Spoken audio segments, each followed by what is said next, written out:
morning, everyone, or should I say good afternoon, everyone. It's actually about 3:30 in the afternoon here on Monday.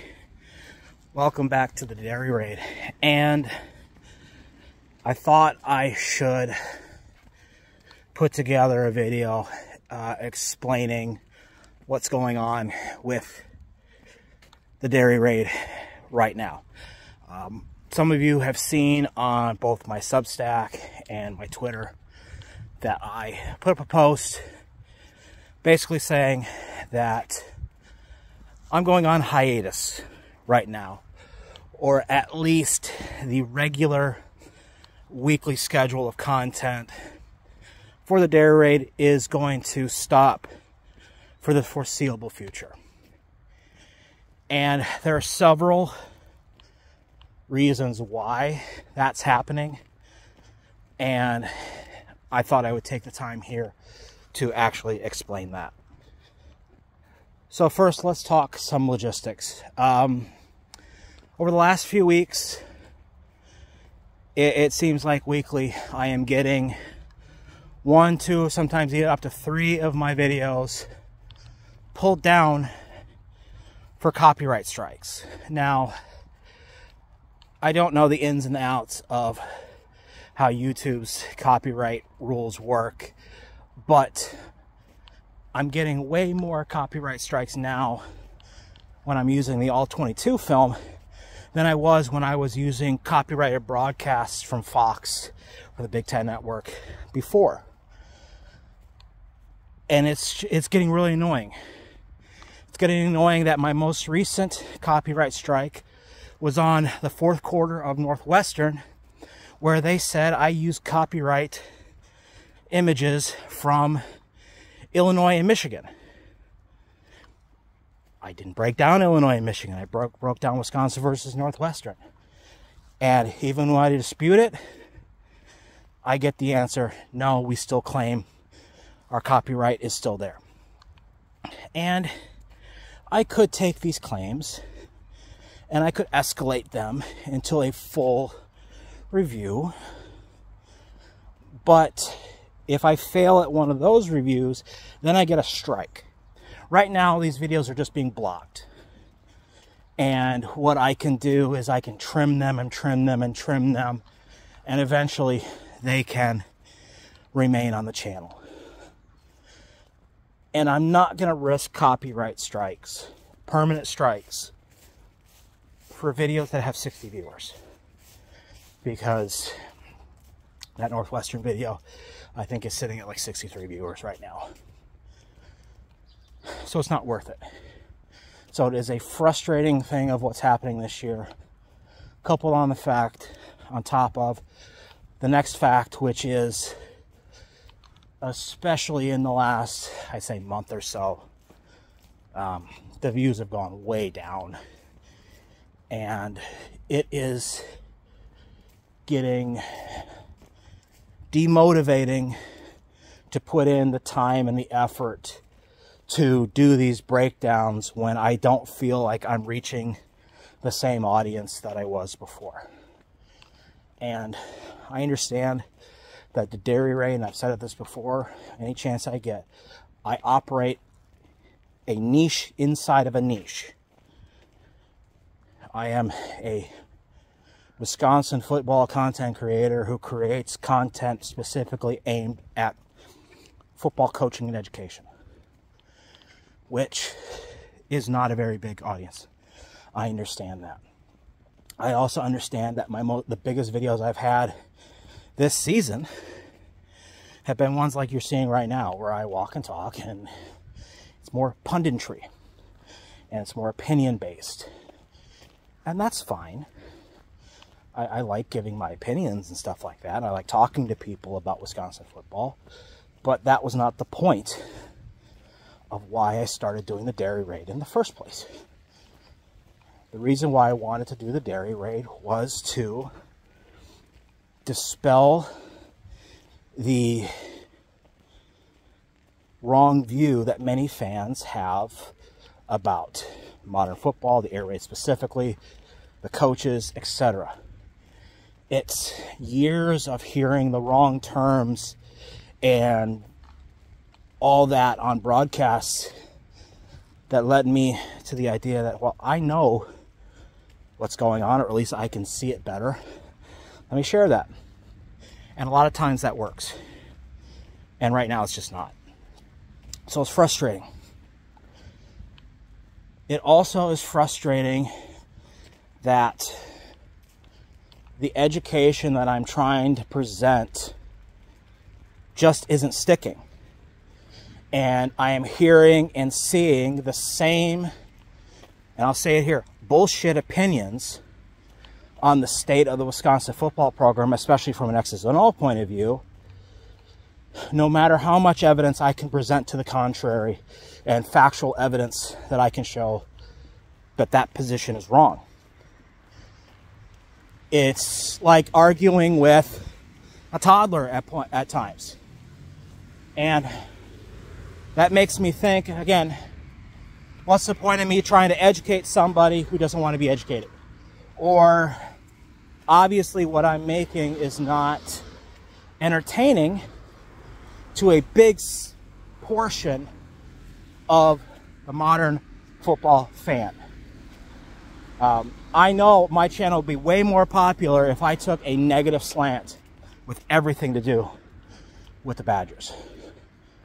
But in my world of coaching, if you live in negative the whole time, you're one step away from a heart attack. But more importantly, football's a game. Games are supposed to be fun. Which leads me into the last point about why we're taking a hiatus right now with the dairy raid, and that is simply, I'm not enjoying it. It is becoming a drag. Doesn't help that the Badgers are playing bad. And that's really frustrating as a coach, especially when you can see the potential. It gets really disheartening and demotivating to watch something that you dedicate so much time to fail. And it's because of that it is starting to take some of the joy away from the sport. And I promised myself that I would never become that person who hated their job, resented their job, or did something because I had to, not because I wanted to. And football has been my life professionally for the past 23 years. You take my playing days, that goes back over 30. And for the first time in a while, I am feeling like football is becoming a drag. I don't see the joy in the sport right now. So I'm going to step away for a little bit. Now, what does that mean for the channel? What does that mean for everything? Am I quitting? No, I'm not quitting. I'm not stopping. I also am a person who is a firm believer in you finish what you start. And the dairy raid is far from over. They could fire the coaching staff tomorrow and rehire Paul Christ, and we start over there, and I'm still wanting to talk about Wisconsin football. But I need to step back a little bit and find that joy in the sport again, and joy in the Wisconsin football program that makes me want to talk about it. Now, that isn't to say every now and then I will pop on here and do a video like this. I think what I'm going to do as well is I'm going to put up my Google Doc for the questions that I use for the Q&As. And I'm just going to leave that open. So if, say, every 3 or 4 questions that I get that I think I could do a topic on, I'll pop in. We'll do a video like this because, again, you guys seem to like these videos more than the breakdowns. And we'll go from there. I am going to do a breakdown on Iowa. I am going to do a breakdown on the rest of the games this season. But what might end up happening is I might take those videos and super condense them. condense them to the coaching points, the teaching points, and the stuff that interests me, and cut out all of the, well, where I repeat myself over and over again. So-and-so missed the block, that was a bad read, that interception wasn't all on Braden Locke, etc., etc., etc. And we'll go from there. If I do something like that, that takes a lot more time with editing, etc. So, not going to make any promises of when those will be released, but something I'm going to look forward to going forward. But I won't leave you with one of these walk and talk videos and not talk about Badger football on the field. And I'm going to respond to 2 general toddler-like posts that I've been seeing a million times. And I'm not calling out anybody specifically, but if you look at my most recent mentions, I've seen these 2 very often lately. Are 2 things. 1, going back to the idea that the 2-4 defense doesn't work in the Big Ten. As I stated months ago in a video, we are running a very similar, if not identical, defense to what we did for a decade under Dave Aranda, Justin Wilcox, and Jim Leonard. Not much has changed in terms of schematics. What has changed is the coaches are asking more of the players. And I'm sorry, but that's a good thing. I want our players, I want our linebackers to be complete linebackers, not A-gap to A-gap defensive tackles who play off the ball.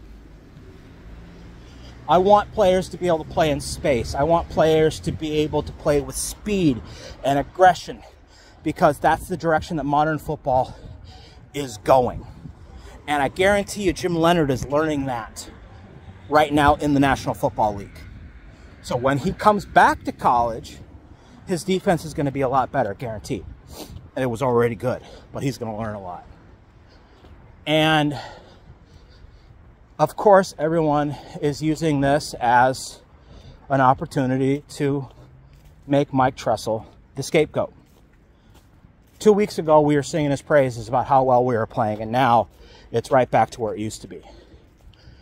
I saw a post on Twitter by one of these, I call them inspirational poster coaches, who every now and then they put up a drawing of a player or a video, but 95% of what they put up is quotes that you would normally see hanging on the wall with an F-16 in the middle, or a cat hanging off a limb in a salesman's office. And it was that everything bad that happens on the football field is a direct result of poor coaching. And to which I would reply, that means everything that happens on the football field that is good is a direct result of good coaching. To which those coaches will say, no, we never put blame on the players, and we always give praise to the players. I'm sorry. Sometimes your players suck. And right now, we don't have the talent level that we had in the past. The upperclassmen on this team are not good. And these were the guys who were swooned by trips to Buffalo Wild Wings back in the Christ era and the Jim Leonard era. And back in the day, you used to be able to take a guy like that and keep him in your program for 4 years, and by the 5th year, he might be able to do something good. Well, some of the kids in the program now are in that exact place, and they're not performing. So a lot of the blame is on the players. We're just bad right now. Coaches are doing as much as they can with what they got. Playing young guys early, that's not a good thing. In transition periods, that's not a good thing that young guys are playing. You know, it's not a case where we're playing these young guys because we're worried that they're going to transfer if they don't start as freshmen. These guys are not high enough up on the food chain for that to be an issue. Now, maybe the quarterback that they might snag out of Florida who decommitted from Michigan might be that type. But we don't have those type of players. We're playing young guys because the old guys suck. And the problem is when you have old guys who suck and young guys who are young, the result on the field a lot of times is not what you expect it to be. And can the coaching staff do better? Obviously. But the program needs to be rebuilt. Not changing the coaching staff already, again. Especially when a lot of the kids who are coming in now want to come play for this coaching staff. And the last one that I will go through here, and there will be kind of a two-part aspect to this. One, should the Badgers consider benching Braden Locke? No. Why? Because again, 2 weeks ago you were singing his praises during Locktober. And more importantly, if Mabry Mettauer was ready to be the full-time starter, he would be. This is not the NFL where your starter is playing poorly. Let's put in the 12-year backup in who at least knows what the hell he's doing. Mabry Mettauer is not ready to be a starting quarterback in the NFL, especially, or in the NFL, in college football, especially when you say the next games coming up are at Nebraska, at home against Oregon, and against Minnesota.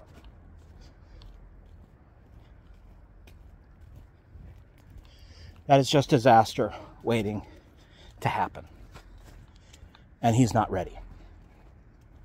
And this goes to the people. It's like, well, if Jim Leonard was here, he would have hired a real offensive coordinator and we would have a real quarterback right now. To that, I have such colorful language that I'd like to use to respond to that. But I'll just say this. There would have been dozens of college programs who would have killed to have Phil Longo come in. He is one of the most respected offensive coordinators, and he has the results to back it up, not only in college football, but sending his players to the league.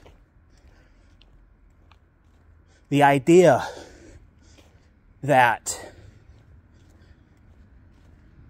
he's not a real offensive coordinator and that Jim Leonard, a first-time head coach, could have done better than Phil Longo is an asinine comment. It's not working right now, and it's a combination of Phil Longo's stubbornness and arrogance for sure. It is interference and not quite being able to gel with Luke Fickell. And the problem with that is Luke Fickell, for the first time, is working with somebody new that isn't from his system or his program. And then you add on top of that, the players aren't quite the levels what he's used to. But Phil Longo is the reason why we have a Mabry Mettauer. Phil Longo is the reason why this kid coming out of Florida is taking an official visit against Oregon. Phil Longo is one of the reasons why we've gotten the running backs and the receivers to start over is ridiculous. And again, more importantly, at this point, who could we get who is better? Everyone's like, oh, we just spend a lot of money and get somebody from Michigan, do something like that. We're not going to improve going backwards. We're going to only improve going forward. And that's improving the roster. That is fixing the relationship issue between Phil Longo and Lou Fickell, and just playing better football. Because when this team is on, it's beautiful to watch. So you know it works. But when it's off, it's just ugly. All right, so there's your dose of punditry. And I'm almost to my destination, so we're going to wrap it up here. So, in brief, the dairy raid is going on hiatus. There will be videos, but don't expect them regularly. And we're going to go from there. If you have questions, if you have comments that you would like addressed in a future video like this, go to my Twitter, and I will put in the pinned comment the link to the Google Doc where you can ask your questions. I would say right now, don't necessarily bother putting a lot of comments on videos and stuff like that. I'm not looking at that. Same with Twitter. I'm going to be off Twitter for a little bit here and kind of refresh my brain. But I'm still watching the games. I still love Wisconsin football. I still love the work that I've done here so far, and I hope to come back to it soon.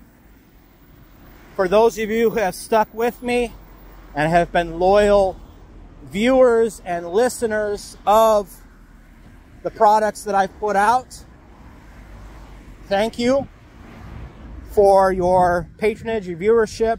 Some of you have even put down your hard-earned cash to support what I do. Thank you. You will be rewarded, just not right now. It's time to take a break. I think everybody needs to take a breather. Put the computer down, put the phone down, not look at Twitter for a couple days. Maybe not watch football for a couple days. Refresh, relax. So when we come back together, our minds, our hearts are in the right place. All right. So that's it for today. Thank you for watching, and we will see you next time.